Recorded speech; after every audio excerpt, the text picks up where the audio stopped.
வாசிக்கக்கூடிய சங்கீத பகுதி சங்கீதம் 50வது சங்கீதத்தை நாம் வாசிப்போம்.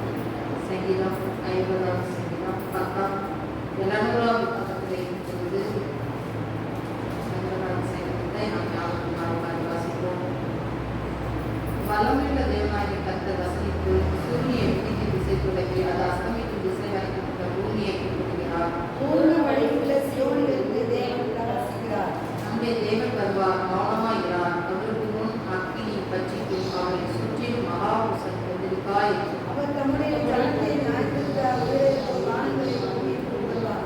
வழியினாலே என்னுடைய உடன்படிக்கை பண்ணின என்னுடைய பரிசுத்தவான்களை எனக்கு கூட்டுங்கள் என்பார். வானங்கள் அவருடைய நீதியை அறிவிக்கும், தேவனை நியாயப்படி. என் ஜனமைக்கே நான் பேசுவேன், இஸ்ரவேலே உனக்கு விரோதமாய் சாட்சியிடுவேன். நானே தேவன், உன் தேவனாய் இருக்கிறேன். உன் வழிகளை நிமித்தம் உன்னை கடிந்து கொண்டேன். உன் நலவழிகள் எப்போது எனக்கு முன்பாக இருக்கிறது. உன் வீட்டில் உள்ள காலைகளில் தொழுவங்களிலிருந்து காட்டுதல்களில் நான் வாங்கிக் கொள்வதில்லை. சகல காட்டு ஜீவன்களும் பர்வதங்கள் ஆயிரமாயிரமாய் திரிகிற மிருகங்களும் என்னுடைய பிள்ளை. மலைகளில் உள்ள பறவைகள் எல்லாவற்றையும் அறிவேன். வெளியில் நடமாடுகிறவைகள் எல்லாம் உன்னதவைகள். நான் பசியாய் இருந்தால் சொல்லுவேன், பூமியில் அது விரைவும் என்னுடைய பிள்ளை. நான் எருமைகளின் மாம்சம் புசித்து ஆட்கடப்பில் ரத்தம் குடிப்பேன். நீ தேவனுக்கு ஸ்தோத்திர பலியிட்டு உன்னதமானவருக்கு பொறுப்புகளை செலுத்தி ஆபத்து காலத்தில் என்னோடு நான் இடைப்பெணி என்னை மேன்மைப்படுத்துகிறார். தேவன் துன்மார்க்கனை நோக்கி நீ என் பிரமாணங்களை எடுத்துரைக்கவும் என் உடன்படிக்கையின் வாயினால் சொல்லவும் உனக்கு என்ன நியாயம்? சிற்சையை கரைத்து என் வார்த்தையை உனக்கு பின்னால் எரிந்து போடுகிறார். நீ திருடனை காணும்போது அவனோடு ஒருமித்து போகிறாய், பிரச்சாரத்தோடு உனக்கு வாங்குகிறாய். உன் வாயை கொள்ளாமல் திறக்கிறார், நாம் கற்பனையை பிணைக்கிறது.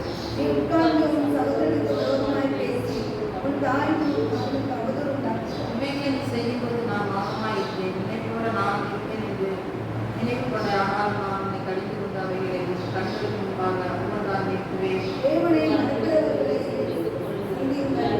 யாவற்றால் நான் உங்களை பேணி போடுவேன், ஒருவரும் உன்னை கூறுவதில்லை. சோதர வழியில் ஒருவேளை மேம்பட்டுள்ளால் தன் அவையை செலுத்துகிறவனுக்கு தேவனை சங்கீதம் ஆசாப்பின் சங்கீதமாக இருக்கிறது. இது ஆசாப் எழுதின ஒரு தீர்க்கதரிசன புஸ்தகமாய் காணப்படுகிறது.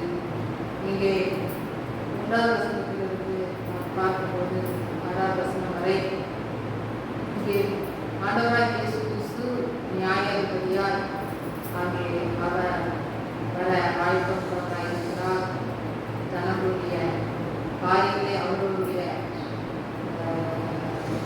காரியமாக ஆண்டவர் செய்வார். அவர் நியாயம் தீர்க்க அவர் வர ஆயத்தமாக இருக்கிறார். அவர் நியாயாதிபதியாய் இருக்கிறார். தொடர்ந்து 7வது வசனத்தில் ஜனமைக்கே நான் பேசும் பேசுகிறேன், விரோதமாக சாட்சிக்கு நானே தேவனாய் இருக்கிறேன். அதாவது அந்த 7வது வசனத்திலிருந்து நாம் வாசிக்கும் போது 13 வாசிக்கும் போது அங்கே ஆண்டவர் இயேசு கிறிஸ்து உடைய பலி, அதாவது ஆண்டவரை நம்ம எப்படி கர்த்தரை நம்ம நன்றி செலுத்தணும், எப்படி நம்ம ஆராதிக்கணும், நம்ம எப்படி ஆண்டவரை துதிக்கணும் அப்படின்னு சொல்லப்பட்டிருக்கிறது. அதாவது பலி செலுத்தி அங்கே கர்த்தரை ஆராதிக்கிறது நல்லதுதான். அதாவது ஆதி நாட்களிலே இஸ்ரவேல் ஜனங்கள் எப்படி பலி செலுத்தினார்கள்? ஆடுகள், மாடுகள், புறாக்களை பலி செலுத்தி கர்த்தரை தொழுது கொண்டார்கள். ஆனால் ஆண்டவர் இந்த நாட்களிலே நம்மளுக்கு எப்படிப்பட்ட ஆராதனை எதிர்பார்க்கிறார், எப்படிப்பட்ட பலிகளை எதிர்பார்க்கிறார்? சோதர பலி, நன்றி பலியை ஆண்டவர் செய்கிறார், எதிர்பார்க்கிறார். நம்ம கர்த்தரை என்ன செய்யணும்? சோதரிக்கணும், உள்ளத்தினாலும் அவர் துதிக்கணும், அவருக்கு நன்றி செலுத்துகிற ஒரு ஆராதனையை, பலி செலுத்துதலை ஆண்டவர் விரும்புகிறார். அங்கே வேதத்தில் சொல்லப்பட்டிருக்கிறது, பலியை பார்க்கலும் கீழ்ப்படுதலும் ஆட்டுக்கடாக நிலத்தை பார்க்கலும் செவி கொடுத்தல் திட்டம். அப்போ கீழ்ப்படிந்து பலி செலுத்துவது, கீழ்ப்படிந்து இருப்பதை ஆண்டவர் செய்கிறார், விரும்புகிற தேவனாய் இருக்கிறார். அப்போ கீழ்ப்படிதலை ஆண்டவர் நம்மிடத்திலே எதிர்பார்க்கிறார். ஆட கோடிய பலி செலுத்துகிறதுனால் அல்ல, கர்த்தருடைய சமூகத்திலே நாம் கீழ்ப்படிந்து அவரை நன்றி நிறைந்த இதயத்தோடு ஆராதனை பலி செலுத்துவதை ஆண்டவர் செய்கிறார். அவர் விரும்புகிற தேவனாய் இருக்கிறார். ஆகவே நம்மளுக்கு ஆண்டவர் எதிர்பார்க்கிற காரியம் கீழ்ப்படுதலும் நன்றி அறிதலையும் ஆண்டவர் என்ன செய்கிறார், எதிர்பார்க்கிறார். 14 வசனம், தேவனுக்கு சோத்திர பலியின் பிரபலமான ஒரு பொருத்தனைகளை செலுத்தி. பார்த்தீங்களா, 14-15 தேவனுக்கு எப்படி செலுத்தணும்? ஸ்தோத்திர பலி. அதான் சொன்னேன், ஆடினால கோழினால செலுத்துற பலி இல்லை, ஸ்தோத்திர பலி. ஆண்டவர் ஸ்தோத்திர பலி இருக்கிறதை ஆண்டவர் விரும்புகிறார். அநேக ஸ்தோத்திரத்தினால திரும்ப என்ன செய்யும்? அப்போ கட்டளை எப்பொழுதும் ஸ்தோத்திரத்தை கொண்டே இருக்கும். ஸ்தோத்திரத்தை செலுத்தி கர்த்தருக்கு நன்றி செலுத்த வேண்டும். ஆண்டவரே, நீ எனக்கு தந்த எல்லா காரியத்துக்காக நன்றி, ஸ்தோத்திரம் அப்படின்னு சொல்லி ஒவ்வொரு நாளும் நம்ம செய்யணும், ஸ்தோத்திர பலி இடணும். ஒவ்வொரு நாளைக்கும் கர்த்தரை நம்ம அப்படி ஸ்தோத்தரிக்கிறோமா, துதிக்கிறோமா, அப்படிப்பட்ட துதிபலி ஆண்டவர் எதிர்பார்க்கிறார். மாத்திரம் இல்ல, பொருத்தனைகளை ஆண்டவருக்கு செலுத்தணும். பொருத்தனை கர்த்தருக்கு கர்த்தருக்கு என்ன செய்யணும்? பொருத்தனை குறித்து சொன்னா நிறைய சொல்லலாம். கர்த்தருக்கு இந்த நேரத்தை கொடுக்கலாம், இத்தனை மணி நேரம் டெய்லி நான் உனக்கு கொடுப்பேன், இல்லை என்றால் என்னுடைய சம்பாத்தியத்தில் தசமா பாகங்களை, என்னுடைய காணிக்கைகளை உனக்கு பொருத்தனையை நான் செலுத்திமை துதிப்பேன் அப்படின்னு சொல்லி நம்ம பொருத்தனை செலுத்தலாம். இன்னும் நிறைய காரியங்களை செலுத்தலாம். அப்படி கர்த்தரை பொருத்தனைகளை செலுத்தி கர்த்தரை நாம் செய்ய வேண்டும், துதிக்க வேண்டும், ஸ்தோத்திர பலியிட வேண்டும் என்று சொல்லி இங்கே நமக்கு வேதம் சொல்கிறது. ஆபத்து காலத்தில் என்னை நோக்கி கூப்பிட்டு நான் உன்னை விடுவிப்பேன், நீ என்னை மகிமைப்படுது. ஆபத்து காலம், ஆபத்தான ஒரு நேரத்துல ஆண்டவரை நோக்கி நம்ம என்ன செய்யணுமா? கூப்பிடணும். ஆண்டவரை நோக்கி கூப்பிடுவது ஆண்டவர் நமக்கு என்ன செய்வார்? அந்த கூப்பிடுதலை கேட்டு நம்மளை விடுவிக்கிற தேவனாக இருக்கிறார். விடுவிப்பேன், நீ என்னை மகிமைப்படுத்துவார். ஆபத்து காலத்தில் நீ என்னை நோக்கி கூப்பிடும் போது நான் என்ன செய்வேன்? கூப்பிடுதலை கேட்டு உன்னை விடுவிப்பேன். அந்த விடுவிக்கும் போது நீ என்ன செய்ய வேண்டும்? என்னை மகிமைப்படுத்த வேண்டும். அநேக நேரங்களிலே அநேக மக்கள் ஆபத்து நேரங்களிலே கர்த்தரை கூப்பிடுகிறார்கள், கர்த்தர் செவி கொடுக்கிறார், பதிலை கொடுக்கிறார், நன்மைகளை செய்கிறார். அதன் பின்பதாக அவர்கள் என்ன செய்கிறார்கள்? நன்மையை பெற்றவுடன், விடுதலையை பெற்றவுடன் அனைவர் மறந்து போகிறார்கள். கர்த்தரை என்ன செய்கிறார்கள்? மறந்து போகிறார்கள். அப்படி மறந்து போகாதபடி அங்கே கர்த்தர் செய்த நன்மைகளை நினைத்து கர்த்தரை நாம் என்ன செய்யணும்? மகிமைப்படுத்த வேண்டும். அந்த 10 குஷ்டரோகிகளிலே 9 பேர் கர்த்தரை என்ன செய்தார்கள்? சுகம் கொடுத்த கர்த்தரை மறந்து போய்விட்டார்கள். ஆனால் ஒருவன் மாத்திரம் கர்த்தரிடத்திலே என்ன செய்தான்? நன்றி செலுத்தினான், கர்த்தரை மகிமைப்படுத்தினான். அப்ப அந்த நன்றி செலுத்தின அந்த ஒருவனை போல் நாம் எல்லாரும் என்ன செய்ய வேண்டும்? மாற வேண்டும். மாறி நாம் கர்த்தரை என்ன செய்ய வேண்டும்? மகிமைப்படுத்தணும். அப்ப நம்ம ஆபத்து காலத்தில் யார் நாம பார்க்கணும்? மனுஷனை நோக்கி நம்ம செய்யக்கூடாது, பார்க்கக்கூடாது. கர்த்தரை நோக்கி பார்த்து தேவனை மகிமைப்படுத்துகிற ஜனமா இருக்க வேண்டும். 23வது கடைசி வசனம், சோத்திர பலிகளை மகிமைப்படுத்துகிறார், தன்னுடைய செல்வப்படுத்துகிற உனக்கு தேவனுடைய வெற்றியை வெளிப்படுத்தி என்று சொல்லுகிறார். அப்படி சோத்திர பலிகள் யார் மகிமைப்படுத்துகிறான்? கர்த்தரை மகிமைப்படுத்துகிறார். தன் வழியை செல்வப்படுத்துகிற உனக்கு தேவனுடைய வெற்றியை வெளிப்படுத்துகிறேன். அப்போ கர்த்தரை நம்ம என்ன செய்ய வேண்டும்? எப்பொழுதும் சோத்தரித்துக் கொண்டே இருக்க வேண்டும். நம்ம சோத்தரிக்கும் போது அது யார் நம்ம மகிமைப்படுத்துகிறோம்? ஆண்டவரை மகிமைப்படுத்திட்டே இருக்கிறோம். அப்போ பரலோகத்துல தூதர்கள் எல்லாம் எப்படி கர்த்தரை மகிமைப்படுத்துறாங்க? சேனைகளின் கர்த்தர் பரிசுத்தர் பரிசுத்தர் பரிசுத்தர் பரிசுத்தர் சொல்லி சொல்லி சொல்லி கர்த்தர் தூதர்கள் கர்த்தரை துதித்து மகிமைப்படுத்துகிறார்கள். பூலோகத்தில் இருக்கிற நாம் கர்த்தரை எப்படி மகிமைப்படுத்த வேண்டும்? கர்த்தரை ஸ்தோத்திரித்து மகிமைப்படுத்த வேண்டும். கர்த்தருக்கு ஸ்தோத்திரம், அவர் நல்லவர், அவருடைய அதிசயமான அந்த வார்த்தைகள், ஒவ்வொரு காரியங்களை, அவருடைய வாக்குத்தத்த வசனங்களை, அவருடைய புகழை, அவருடைய அழகை புகழ்ந்து நாம் செய்யணும். சோதரித்துக் கொண்டே நாம் மகிமைப்படுத்தும் போது ஆண்டவர் நமக்கு அவருடைய வழியை ஆண்டவர் நமக்கு காட்டுகிற தேவனாய் இருக்கிறார். அவருடைய வெற்றிப்பை நமக்கு வெளிப்படுத்தி காட்டுகிற தேவனாய் இருக்கிறார். அப்போ இந்த அதிகாரத்தில் நம்ம என்ன பார்க்கிறோம்? ஆண்டவராய் இயேசு கிறிஸ்து நியாயாதிபதியாய் ஒரு நாளிலே நம்மை நியாயம் தீர்க்க வருகிற தேவனாய் இருக்கிறார். அழைக்கப்பட்ட தேவனாய் இருக்கிறார். பலி செலுத்துவதை குறித்து பார்க்கும்போது பலி நம்ம எப்படி செலுத்த வேண்டும்? சோத்திரமாய் பலி, அங்கே நன்றி செலுத்துகிற ஒரு பலி, நம்ம பொருத்தனையின் பலி, இப்படியாக நம்ம செலுத்தி கர்த்தரை என்ன செய்ய வேண்டும்? மகிமைப்படுத்த வேண்டும். ஆபத்து காலத்தில் கர்த்தரை கூப்பிடணும். அப்பொழுது ஆண்டவர் விடுதலை பெறும்போது அவரை நம்ம என்ன செய்யணும்? மகிமைப்படுத்தணும். ஆண்டவர் செய்த நன்மைகளை விவரித்து சொல்லணும். இறுதியாக சோத்திர பலியிட்டு ஆண்டவர் என்ன செய்ய வேண்டும்? எப்பொழுதும் மகிமைப்படுத்திக் கொண்டே இருக்க வேண்டும் என்று சொல்கிறாகவே எப்பொழுதும் நம்முடைய வாய் சோத்திரத்தினால் புதினால் நிறைந்திருப்பதாக. கர்த்தரை நான் எக்காலத்தில் சோத்திருப்பேன், அப்போது எப்பொழுது நாவிலிருந்து செய்த காசு போல நம்ம நாவிலே கர்த்தரை கர்த்தாவே நல்ல வார்த்தைகளை வாசிக்கிறார். சங்கீதம் 85:6 வாசித்து பார்க்கலாம். சங்கீதம் 85:6.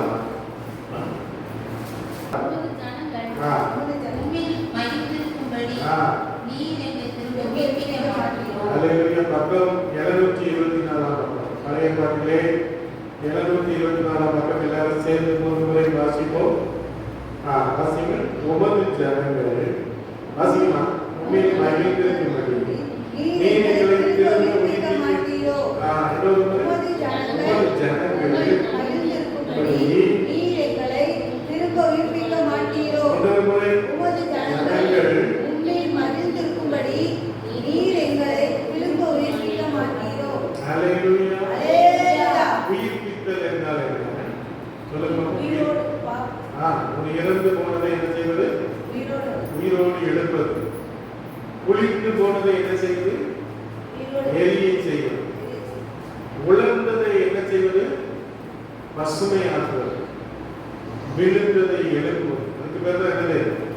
உயிர்ப்பித்தல். ஒரு அல்லேலூயா சொல்லுங்க. அல்லேலூயா. இடத்துல இந்த நண்பர் வந்து பேசிக்கிறது.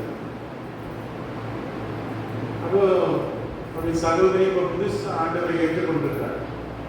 கத்தோலிக்க மார்க்கத்திலிருந்து அவர்கள் புதிதாக அவர்கள் ஆண்டவரை ஏற்றுக்கொண்டிருக்கார். அப்போ அவங்க கடந்த சில மாதங்களுக்கு முன்பதாக நண்பரை கூட்டிக் கொண்டு அவர்கள் ஒரு ஆவிக்குறியை கொண்டு கிட்டத்தட்ட 1 லட்சம் ரூபாய் செலவு பண்ணி இருந்திருக்காங்க. அந்த கூட்டத்துக்கு போயிருக்கிறாங்க. கூட்டம் முடிச்சுட்டு வந்து சொல்லியிருக்கிறாங்க, திரும்பவும் நம்ம எங்களோட கூட்டத்துக்கு போகணுமா அப்படின்றாங்க.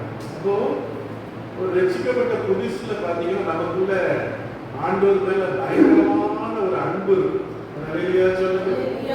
ஆண்டவருக்காக காசு பணம் எதையும் பார்க்க மாட்டோம். ஆண்டவருக்காக நம்ம எதனாலும் செய்ய நம்ம என்ன செய்வோம்?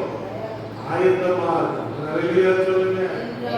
அப்போ அது நாட்கள் செல்ல செல்ல நமக்குள்ளே சோர்வுகள், பலவீனங்கள், பின்மாற்றங்கள், எப்படியாக நமக்குள்ளே காரியங்கள் வந்து நம்மை பின்னிட்டு விட செய்கிறாங்க. சகோதரி பாடும்போது கூட பாருங்க, பேதுரு ஆண்டவர் அழைச்சாரு, ஆனா அவர் என்ன பண்ணாரு? பின்வாங்கி போயிட்டார். அல்லேலூயா. பாட்டுல கூட அழகா பாடினாங்க. என்ன பாடினாங்க? பேதுரு பின்வாங்கி போய்விட்டார். அல்லேலூயா. அதே போல நம்முடைய வாழ்க்கையில இந்த நாட்களிலே நாம் பின்மாற்றத்தில் இருந்தாலும் தேவன் நம்மை மீட்படைய செய்கிறார். அல்லேலூயா சொல்லுங்க. ஓசியான்னு சொல்லி ஒரு தீர்க்கதரிசனம். ஓசியா 6:2 வாசிப்பாங்க. ஓசியா 6:2 பழைய ஏற்பாட்டுல கடைசி இந்த அதிகாரத்துல ஓசியா எத்தனாம் அதிகாரம் பாருங்க? 1050 1050 வாசிப்பா. வாசி 6:2 ஓசியா 6:2. 2 நாட்களுக்கு பின்பு ஆ. அவர் நம்மை மீட்பிப்பார். ஒரு அல்லேலூயா சொல்லுங்க. அல்லேலூயா. 2 நாளுக்கு பின்பு அவர் நம்மை என்ன செய்வார்? உயிர்ப்பிப்பார். ஒரு அல்லேலூயா சொல்லுங்க. அல்லேலூயா. அல்லேலூயா. அல்லேலூயா. 2 நாட்களுக்கு பின்பதாக ஆண்டவர் நம்மளை என்ன செய்வாரா? உயிர்ப்பிப்பார். ஒரு அல்லேலூயா சொல்லுங்க. அவே லாசரு எத்தனை நாளைக்கு பின்பு உயிர்ப்பித்தார்? 4 நாளைக்கு. அல்லேலூயா. அல்லேலூயா. அல்லேலூயா. அல்லேலூயா. இஸ்ரவேல்ல 2 கல்லறை திறந்திருக்கு. ஒன்னு இயேசுடைய கல்லறை, இன்னொன்னு யாருடைய கல்லறை? சொல்லுங்க. இப்ப ஆண்டவர் யாரை உயிர்ப்பிச்சாரு? அவன் பேர் என்ன பேரு? லாசர். அல்லேலூயா சொல்லுங்க. அல்லேலூயா. வளர்ந்த மாதிரி சொல்லிருக்கு. அல்லேலூயா. அல்லேலூயா. அல்லேலூயா சொல்லுங்க. இஸ்ரவேல்ல 2 கல்லறை இருக்குது. ஒன்னு யாருடைய கல்லறை? ரெண்டாவது யாருடைய கல்லறை? லாசருடைய கல்லறை பாத்தீங்கன்னா அது ஒரு புகை மாதிரி இருக்குமா. அது ஒரு புகை மாதிரி. அது போய் அங்க அப்புறம் பாத்தீங்கன்னா அதுக்குள்ள உள்ள போய் அப்புறம் அதுக்குள்ள போய் ஒரு அந்த படுக்க அந்த பாடைய செத்து போன படத்தை வைக்கிறதுக்கு ஒரு இடமா. அது கிட்டத்தட்ட ஒரு 1000 மீட்டர் தூரம் இருக்குன்னு சொல்றாங்க. இப்ப இயேசு கிறிஸ்து லாசருடைய கல்லறை வாசல்ல நின்று என்ன சொன்னார்? லாசருவே வெளியே வா. அந்த 1000 மீட்டர் தூரத்துல இருக்கு. 1000 மீட்டர்னா கிட்டத்தட்ட நம்ம இங்க இருந்து இது ஒரு 1000 மீட்டர். நம்ம இங்கே நம்ம சர்ச்சில் இருந்து இந்த கோயில் இருக்கிறதுக்கு அந்த தூரம் தான் ஒரு 1000 மீட்டர். அவன் அவ்வளவு தூரம் இருக்கிற இடத்துல கூட கர்த்தருடைய வார்த்தை போய் அவனை வீழ்ப்பித்து கொண்டு வந்தது. அல்லேலூயா சொல்லுங்க. அல்லேலூயா, அல்லேலூயா. எசேக்கியேல் 37ஆம் அதிகாரத்திலே நாம் எதை குறித்து பார்க்கிறோம் சொல்லுங்க. எதுமா? எசேக்கியேல் 33 நமக்கு என்ன ஞாபகம் வரும்? சொல்ல மாட்டீங்களா? என்ன ஞாபகம் வரணும்? உலர்ந்த எலும்புகள். சொல்லுங்க, நல்லா சொல்லுங்க. என்ன ஞாபகம் வரணும்? உலர்ந்த எலும்புகள். ஆண்டவர் தீர்க்கதரிசி எங்கே கூட்டு போறாரு? உலர்ந்த எலும்புகள் நிறைந்த ஒரு பள்ளத்தாக்கு. பள்ளத்தாக்குனா எப்படிப்பட்ட இடம்? ஒரு ஆழமான இடம். அதுக்கு பேர் என்னது? மலைன்னா எப்படி இருக்கும்? உயரமா இருக்கும். பள்ளத்தாக்கு எப்படி இருக்கும்? தாழ்வாக இருக்கும்.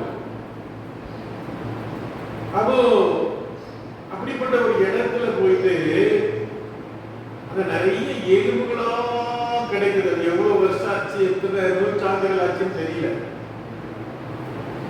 ஆண்டவர் தீர்க்கதரிசியை பார்த்து கேட்டார், இந்த எலும்புகள் உடலையா சொல்லுங்க. நீங்க ஆண்டவர்களை பார்த்து அதான் கேட்கிறாரு.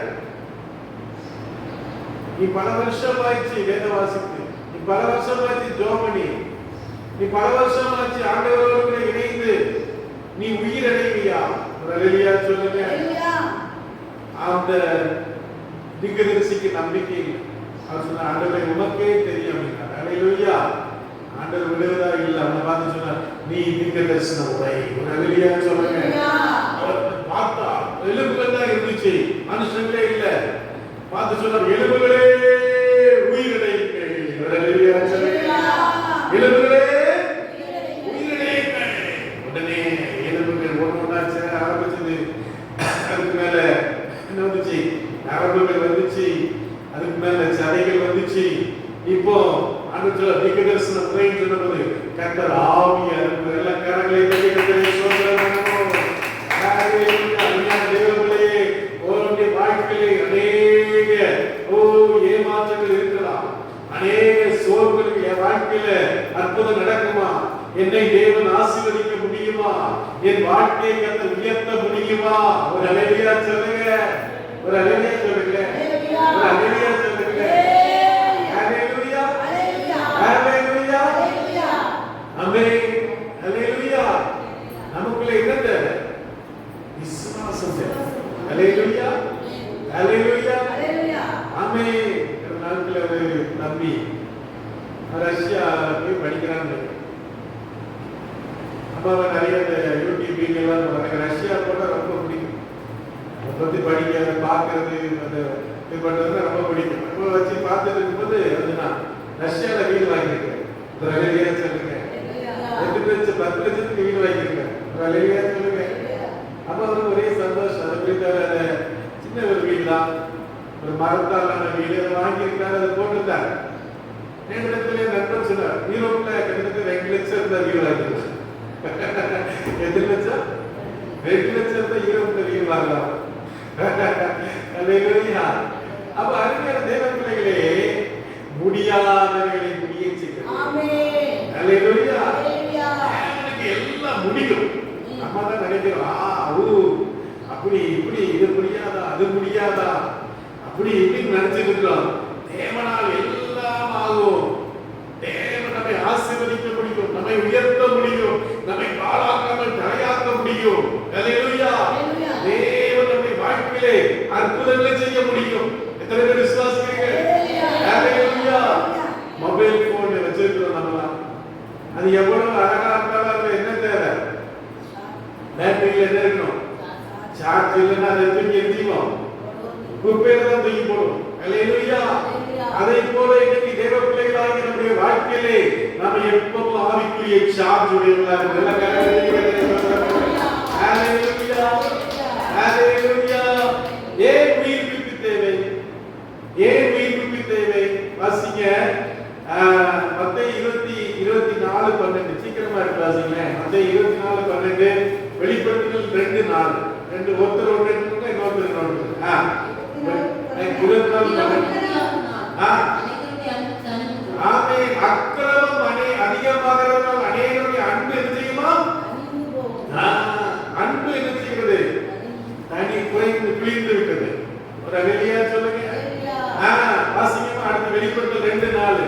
வெளிப்பட்ட 2 நாள் கடைசி அதிகாரம். வெளிப்பட்டு வந்து கடைசி பைபிள்ல கடைசி தான் வெளிப்பட்டு. ஆதி கொண்டிருந்த அன்பை விட்டாய் என்னும் பேரில் எனக்கு ஒரு குறை உண்டு. ஒரு அலையா சொல்லுங்க. நீ ஆதியில எப்படி இருந்த? அந்த அக்கா மாதிரி எங்க அம்மா சொல்லல, ஃப்ரெண்டுடைய அக்கா இப்பதான் 1 லட்சம் ரூபாய் செலவழிச்சு கூட்டத்துக்கு போயிட்டு வந்துருக்காங்க. திரும்ப சொல்றாங்க, எங்க கூட்டத்துக்கு போமா ஐயா, நான் உடைய பைக்ல கூட்டு போறேன், உனக்கு ரூம் போட்டு நான் இது பண்றேன், வா கூட்டத்துக்கு போவோம், அவைக்கு கூட்டத்துக்கு போவோம்னு சொல்றாங்கல்ல. எத்தனை லட்சம் செலவான. அதே போல ஆதியில இருந்த அன்பை விட்டாய் என்னும் பேரில் என்ன உண்டு? ஆதியில எவ்வளவு அன்பா இருந்தீங்க, புருஷன் மனைவி எவ்வளவு அன்பா இருந்தீங்க, குடும்பமா எவ்வளவு அன்பா இருந்தீங்க, இன்னைக்கு நீங்க அன்பா இருக்கீங்களா? திருமணமான ஒரு தம்பதியார் ஆரம்பத்தில் எப்படி இருந்தாங்க? ரொம்ப அன்பா இருந்தாங்க. காலங்கள் செல்ல செல்ல அவர்கள் நேற்று கூட ஒரு சகோதரி புருஷன் மேல டைவர்ஸ் கேஸ் போட்டாங்க. அந்த புருஷன் எனக்கு வேண்டாம், 5 வருஷம் ஆச்சு. திடீர்னு கோர்ட்டு வாசல்ல புருஷனை பார்த்து நான் கட்டி பிடிச்சிட்டு நம்ம டைவர்ஸ் எல்லாம் கிழிச்சு போட்டு நம்ம இனி சேர்ந்து வாங்க. ஒரு அல்லேலூயா சொல்லுங்க. அல்லேலூயா. தேவர்களே, நீங்க உனக்குள்ள அன்பு தேவை. ஆகிய பிள்ளைங்களா ஒருத்தருக்கு ஒருத்தர் என்னமா லவ் பண்றாங்க, என்னமா அவங்க எப்ப பார்த்தாலும் அந்த அவங்களே நேசிக்கிறாங்க. கல்யாணம் முடிஞ்ச பிறகு பார்த்து ஒரே சண்டை, ஒரே குழப்பம். அப்போ நம்முடைய வாழ்க்கையிலே அன்பு என்ன செய்ய வேண்டும்? உயிர்ப்பிக்கப்பட வேண்டும். அல்லேலூயா சொல்லுங்க. தேவனோடு தேவனுடைய வேதத்தை வாசிக்கும் போது, ஜெபிக்கும் போது நமக்கு அன்பு என்ன செய்யும்? பலப்படும். அல்லேலூயா சொல்லுங்க. ஜெபம் என்ன செய்தது? குறைந்து விட்டது. அல்லேலூயா. மணிக்கணக்கா நம்ம ஜெபம் பண்ணோம், மணிக்கணக்கா தேவசத்துல இருந்தோம், ராத்திரிலாம் இருப்போம். ஆனா உக்ரைன்ல இருக்கும்போது நினைச்சு பாக்கிறேன், பைபிளா வாசித்துட்டு இருப்பேன், தூங்க மாட்டேன். வேதத்தை அதிகமா வாசித்த ஜெபம் காலையில எழும்பி அன்றைய வேதத்திலே இரவு பகலும் உட்கார்ந்து வாசித்து. இப்ப அப்படி இருக்கா? இப்ப ஆண்டவர் நம்ம ஜெபம் இருக்கா? ஆண்டவர் மத்தேயு லூக்காய் 18:1 சொன்னார், இதைக்கு என்ன சோர்ந்து போகாமல் எப்பொழுதும் என்ன செய்யுங்கள்? ஜெபம் பண்ணுங்க. ஒரு அல்லேலூயா சொல்லுங்க. ஒரு முஸ்லிம் எத்தனை தடவை ஜெபம் பண்றான்? 5 கூட ஜெபம் பண்றான். எத்தனை முறை ஜெபம் பண்றான்? அல்லேலூயா, அல்லேலூயா. ஒரு இந்திய எத்தனை தடவை ஜெபம் பண்றான்? செவ்வாய் வெள்ளின்னா என்ன செய்யறான்? ஆனா அந்த நாளுக்கு முக்கியத்துவம் கொடுக்குறான். அந்த நாள் கறி எடுக்க மாட்டான், இலையில தான் சாப்பிடுவான், காய்கறி தான் சாப்பிடுவான். அவன் அவ்வளவு முக்கியத்துவம் கொடுத்திருக்கிறான். பிள்ளைகளை நம்ம எப்படி இருக்கிறோம்? தானியேல் என்ன செய்தார்? தானியேல் 6:10 அவர் எப்போது என்ன செய்தார்? அந்தி சந்தி மத்தியானம். அந்தினா என்னது? காலை. சந்தினா சாயங்காலம். சந்தினா என்னது? சாயங்காலம். மத்தியானம்னா மதியம். 3 வேளைக்கு அவர் என்ன செய்தார்? ஜெபம் பண்ணினார். முழங்கால நின்று 80 வயசு ஒரு கிழமை, 80 வயசானவன் முழங்கால நின்று ஜெபம் பண்றா. இன்னைக்கு முழங்கால ஜெபம் எங்கே? அல்லேலூயா. முழங்கால நின்று ஜெபிச்சா கர்த்தர் பெரிய அற்புதங்களை செய்வார். அல்லேலூயா. நமக்கு முழங்கால ஜெபம் பண்ணுங்க. நான் அப்படி போட்டு இப்படி போட்டுட்டு அப்படி இப்படிலாம் நம்ம ஜெபம் பண்ணணும். செல்ல பார்த்துட்டு செல்போன்ல பேசிட்டு இப்படிலாம் ஜெபம் பண்ணணும். முழங்கால நின்று ஜெபிக்கிற ஜெபம் எங்கே? ஒரு அல்லேலூயா சொல்லுங்க. அல்லேலூயா. ஆமென். உங்களுடைய வாழ்க்கையிலே நம் உயிர்ப்பிப்பு வருவதற்கு முன்பதாக என்ன நடக்கிறது? உடைக்கப்படுகிறோம். அல்லேலூயா. சங்கீதம் 51ஆம் அதிகாரத்திலே தாவீது சொல்கிறார், சுத்த இதயத்தை இளைவரமான ஆவியை என்னிலே என்ன செய்யும்? ஒரு உடைக்கப்பட்ட அனுபவம் தேவை. கண்ணீர் வருதா? நமக்கு ஜெபம் பண்ணும்போது கண்ணீர் வருதா? கண்கள்ல இருந்து கண்ணீர் தாரை தாரையா வருதா? கண்ணீரே வரமாட்டேன், கண்ணீர் வத்தி போயிடுச்சு. ஐயா என்ன பண்ணா? அழுதுட்டே இருப்பாங்க. எப்ப பார்த்தா அழுதுட்டே இருக்கும்போது அவருக்கு என்னாச்சு? தண்ணி அது ஒரு குளம் மாதிரி ஆயிடுச்சா. அதுல நிறைய மிருகங்கள், சிறுவன்கள், ஜீவராசிகள், மீன்கள் எல்லாம் இருந்துச்சா. அதனால அழுகிறத விட்டுட்டோம்னா என்னாச்சு? தண்ணீர் அந்த கண்ணீர் வத்திடுச்சு. வத்தின உடனே அது வறண்டு போனோடனே எல்லா ஜீவராசிகளும் என்னாச்சு? செத்து போயிடுச்சு. அப்புறம் வரல. அப்ப திரும்பவும் அவர் அழ ஆரம்பிச்சார். அருமையான தேவ பிள்ளைகளே, நீ என்ன செய்யணும்? என் தலை தண்ணீர் கண்கள் கண்ணீர் ஊற்றுமா இருந்தால் எப்படி இருக்கும்? யோவான் 12:24 வாசிக்க பார்க்கலாம். யோவான் 12ஆம் அதிகாரம் 24. மெய்யாகவே மெய்யாகவே நான் உங்களுக்கு சொல்கிறேன், கோதுமை மணியானது இடத்தில் விழுந்து சாகாவிட்டால்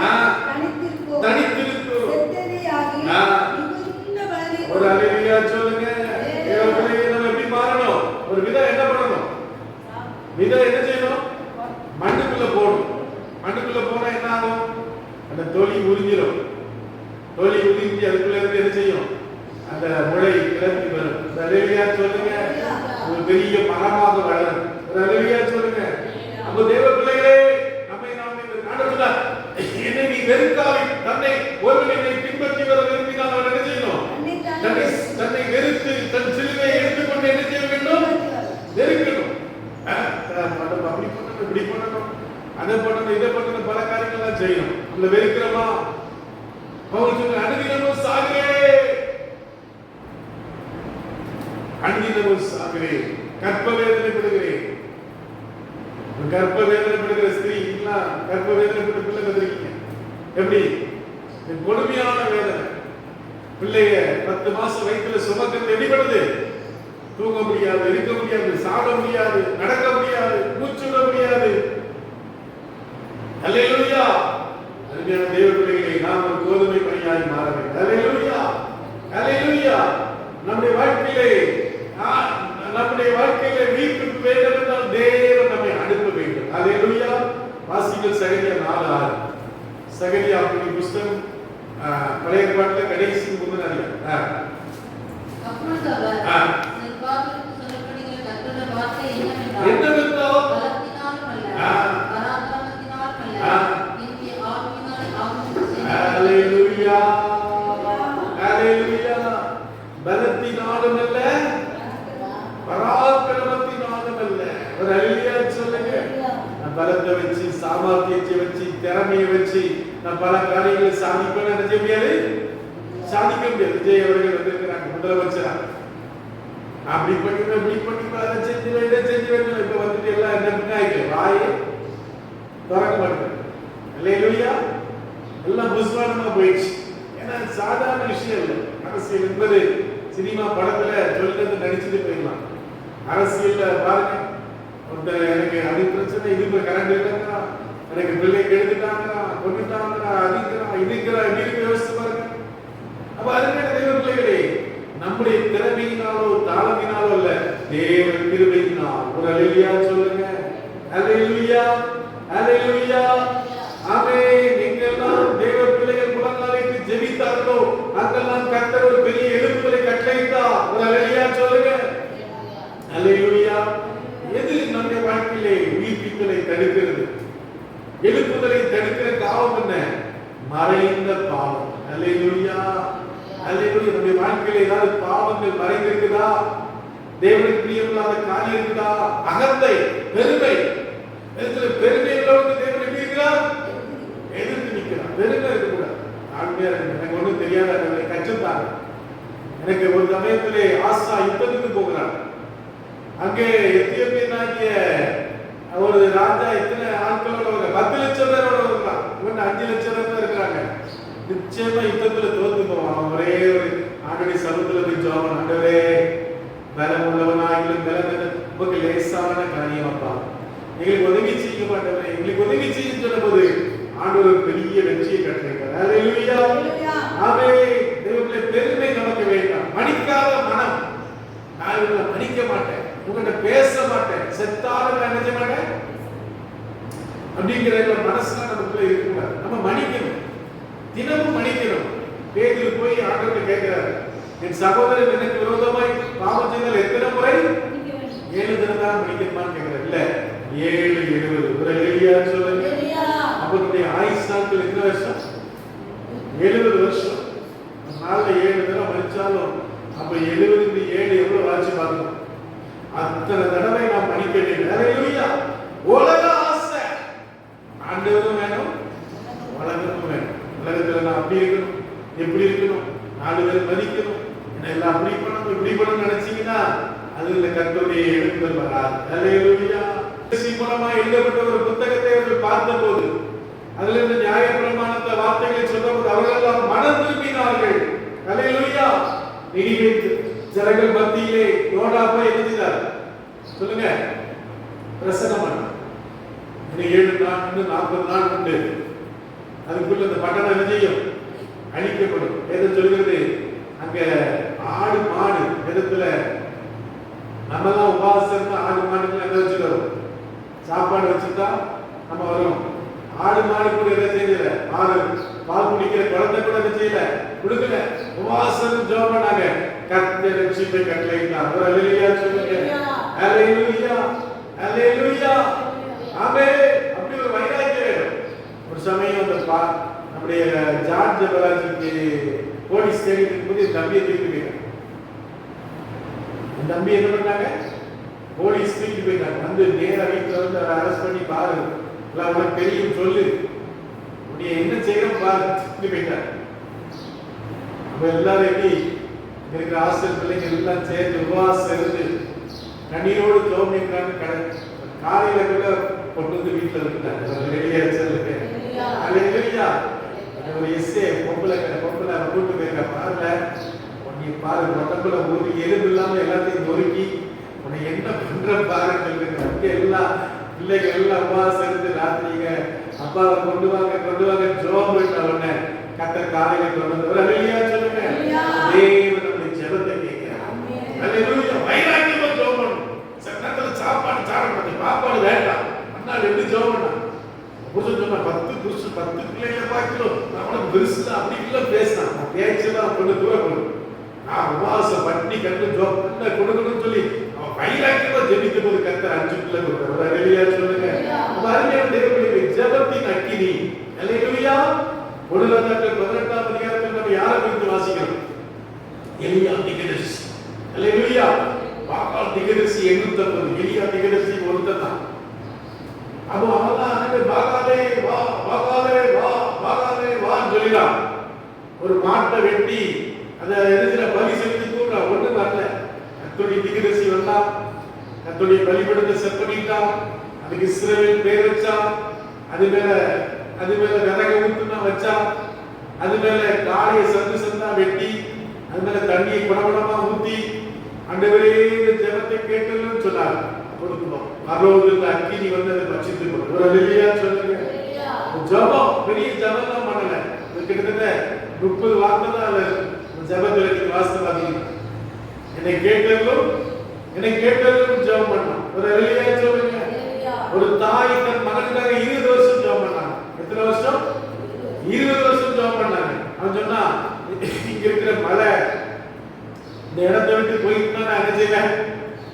ரட்சிக்கப்படும். என்ன சொன்னா இந்த மலை இந்த இடத்தை விட்டு போயிட்டு நான் என்ன செய்வேன்? அவனுக்கு தெரியும் மலை என்ன செய்யாது, போகாதுன்னு தெரியும். அப்போ ஒரு நாள் வந்து பார்த்துக்கிற மலை என்ன செய்யல இல்ல. என்னன்னு பார்த்தா அந்த இடத்தை வந்து டெவலப் பண்ற ஆட்கள் வந்துட்டு இந்த மலை என்ன செய்யறது, இந்த டெவலப்மெண்ட்டுக்கு என்ன செய்யறது தடையா இருக்குன்னு சொல்லி அதை உடைச்சி எடுத்து கொண்டு போயிட்டாங்க. அல்லேலூயா.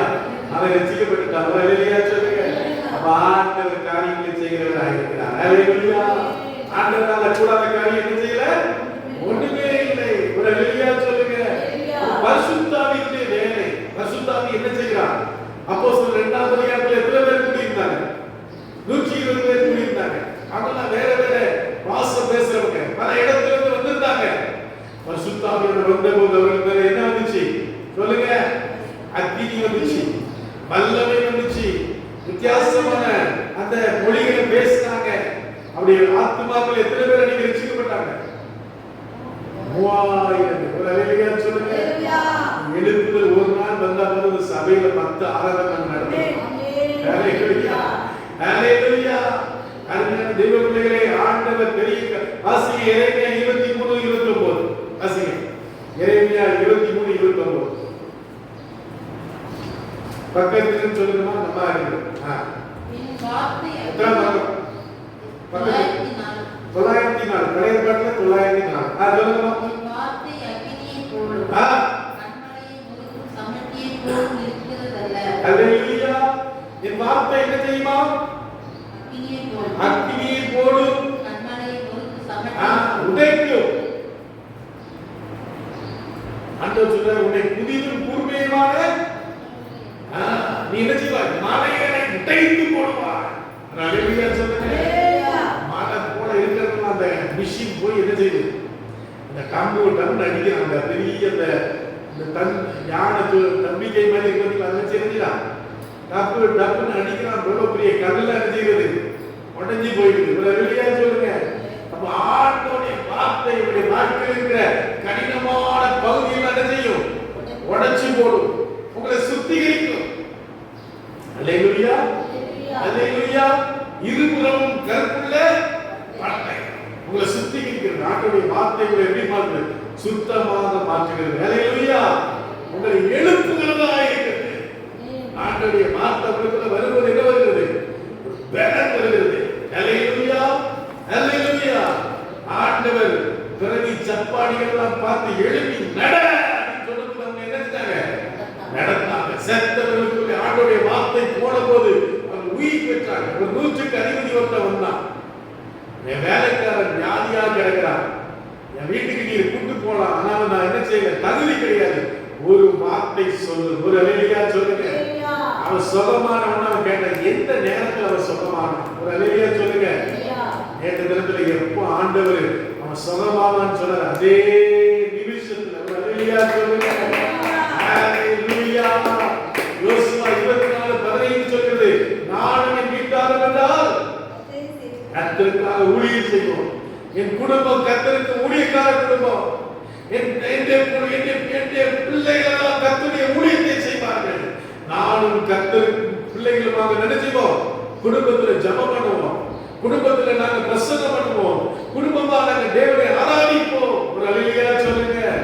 ஆமென். அப்போஸ்தலர் 11:4-31 வாசிக்கும் போது பிரைஸ் லார்ட்.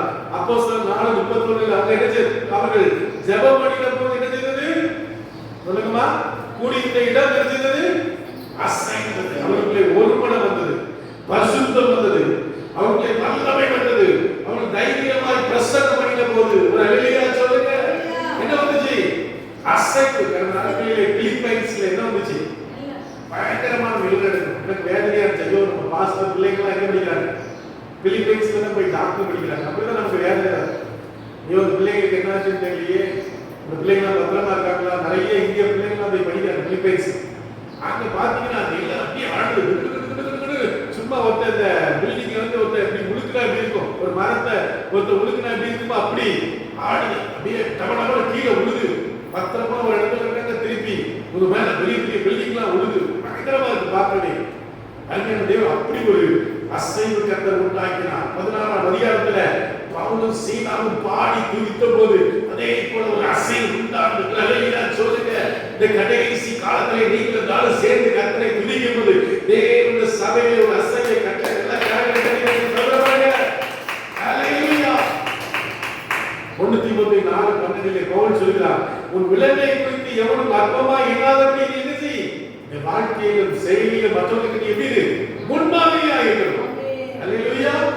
தேவ பிள்ளைகள் என்ன செய்யணும்? முன்மாதிரியா இருக்கணும். உங்க தேவ பிள்ளைகள், உங்க சபைக்கு போறவங்க, உங்க தேவனை ஆராதிக்கிறவங்க அப்படின்னு சொல்லி மத்தவங்க நம்ம பார்த்து சொல்லணும். ஒரு அல்லேலூயா சொல்லுங்க. அல்லேலூயா. நினிவே முழுவதும் கர்த்தர் யோனா மூலமாக ஒரு பெரிய எழுப்புதலை கட்டளையிட்டார். அல்லேலூயா, அல்லேலூயா.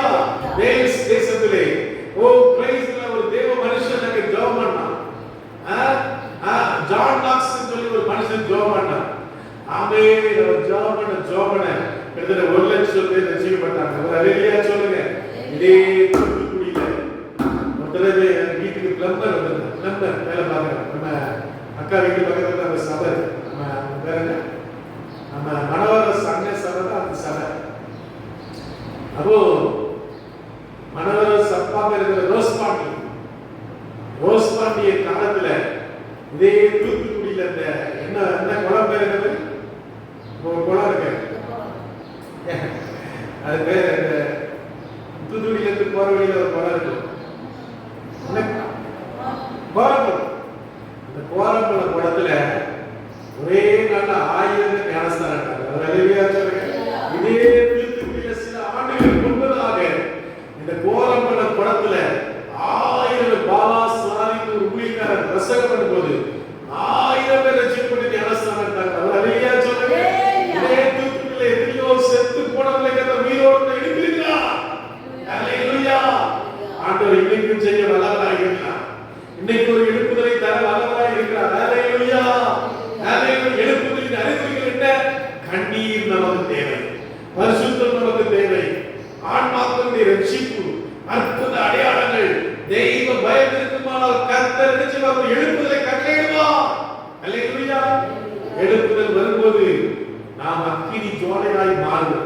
அக்கினி என்ன செய்யாது? அணையாது. Praise the Lord. அக்கினி என்ன செய்யாது? அணையாது. மேற்கு வங்கம், கல்கத்தா இல்ல, நேற்று ஒரு பில்டிங், அரசாங்க பில்டிங் என்னாச்சு? தீ பிடிச்சிருச்சு. அதுல கிட்டத்தட்ட 5000 என்னாச்சு மிஷின், நம்ம ஓட்டு போடுறோம்ல மிஷின், 5000 மிஷின் எரிஞ்சு என்ன ஆயிடுச்சு? சாம்பலா போயிடுச்சு. அல்லேலூயா. அப்ப எல்லா மிஷினும் தேவ வசனத்திலே காத்து நேக வெளிச்சத்திலே வர வாசிங்க. ஏசாயா 60ஆம் அதிகாரம் 1ஆம் வசனத்திலிருந்து வாசித்து முடிச்சிரோம். பக்கத்துல பக்கம் சொல்லுமா? ஏசாயா பழைய பாட்டுல இருக்கா? எத்தனை பக்கம் சொல்லுமா? எத்தனை பக்கம்? 866. 866 வாசிமா. வாசிங்க. எழுப்பி பிரகாசி. சத்தமா தெளிவா வாசிங்க. எழுப்பி பிரகாசி. எழுப்பி